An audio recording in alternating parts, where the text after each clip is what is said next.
नमस्कार बंधुगण वैदिक विचार को आपण मान स्वागत आसंतु देखिबा आज विषय आज आमे जो जिनस आलोचना करवा सब गोटे कथा बुझातु आम जानी जिनस आलोचना करुचे अजଣା जिनस आलोचना कले आमको आहरी कष्ट लगे पंचक्लेश कौन अविद्या कौन अस्मिता कौन ये सब विषय जो जाना आमको आहरी केते कष्ट लगे जानी विषय आचरण करवा मोट कथा हूँ आम समस्ते बाहर शत्रु को बेसी भय करती ना अंत शत्रु को बेसी भय करती बाहर शत्रु बुझे दूची बाहर शत्रु जी आम संपत्ति नहीं जाऊँगी जे आमको गाली दूची जे आमको ईर्षा करुच्ची कि जी आमर प्रतिभारे बाधा सृष्टि करुच्ची कि जी मो स्वार्थरे बाधा सृष्टि करुच्ची मोर गोटे इच्छा अच्छी तुम ठार पाइबापी से जिनस मत बाधा ये बाहर शत्रु भीतर शत्रु हूँ हिंसा द्वेष परश्रीकातरता अन्याय अत्याचार अहंकार माने निज पाई मो जहाँ करुच्ची ठीक यही विचार में दृढ़ थिबा लोक कौ शत्रु को आम बेसी भय कर मिछ कथा खाली कथा छल कौच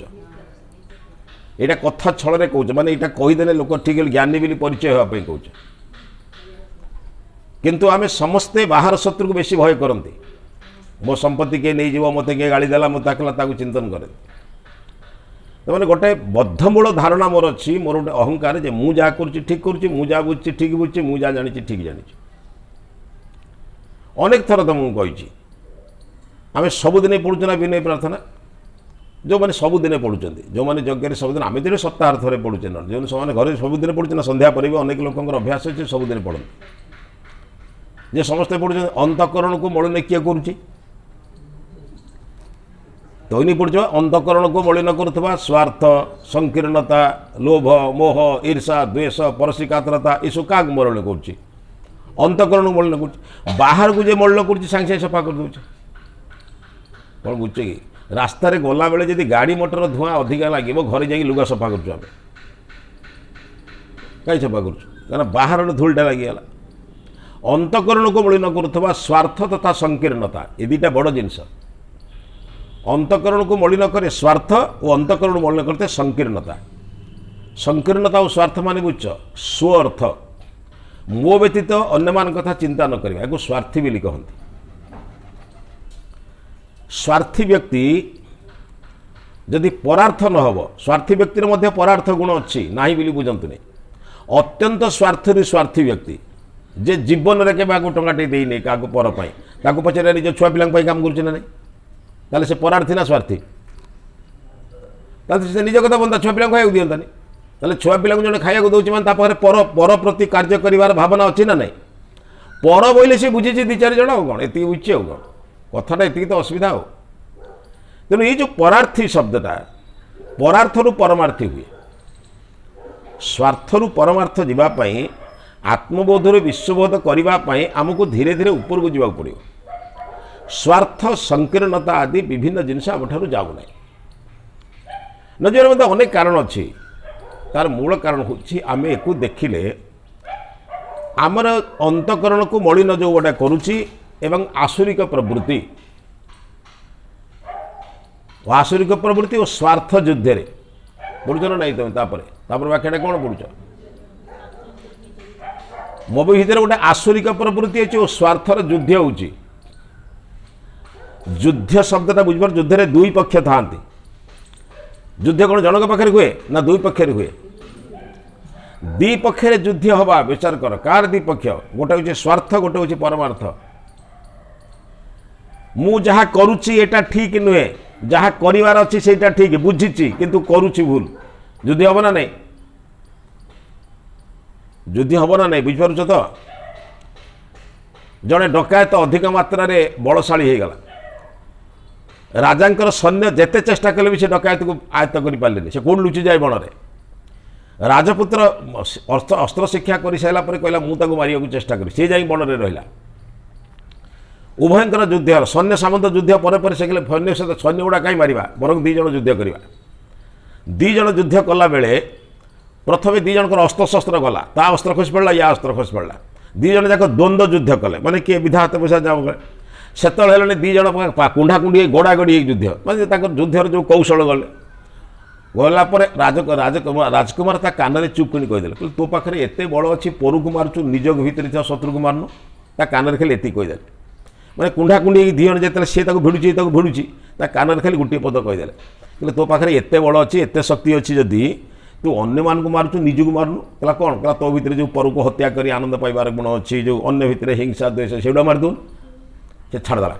ରାଜପୁତ୍ରକୁ ଛାଡ଼ିଦେଲା କହିଲା ଏଇ କଥା ମୋତେ ଆଗରୁ କହିଲୁନି କାହିଁକି ଆମେ ଅସ୍ତ୍ରଶସ୍ତ୍ର ନଷ୍ଟ କଲେ କହିଲା ମୋତେ ଆଗରୁ କହିଲନି କହିଲେ ବୁଝୁଛ କି ଆଚ୍ଛା ଆଗରୁ କହିଥିଲେ ଛାଡ଼ି ଦେଇଥାନ୍ତା ଆମେ ଆଗରୁ 30 ବର୍ଷ ହେଲା ଶୁଣିଲେ ନା ନାହିଁ କେତେ ଛାଡ଼ିଲେଣି କ'ଣ ବୁଝୁଛ ତ ଆମେ ଆଗରୁ କହିଥିଲେ ଛାଡ଼ି ଦେଇଥାନ୍ତା ଆଉ କ'ଣ ଏବେ ଆଗରୁ ଶୁଣିଛ ନା ବର୍ତ୍ତମାନ ଶୁଣୁଛ ଏଇଟା ବୁଝିବା ଦରକାର ଆଉ କ'ଣ ତେଣୁ ଆମ ଭିତରେ ଯେଉଁ ସ୍ୱାର୍ଥର ଯୁଦ୍ଧ ଚାଲିଛି ଏ ଯୁଦ୍ଧରେ ଜଣେ କେହି ଜୟ ହେବ ଭଲରେ ବୁଝ କିନ୍ତୁ ଜୟ କରିସାରିଲା ପରେ ତୁମର ରାଜ୍ୟ ନଥିବ କ'ଣ ସେ ଆନନ୍ଦ ଦେବ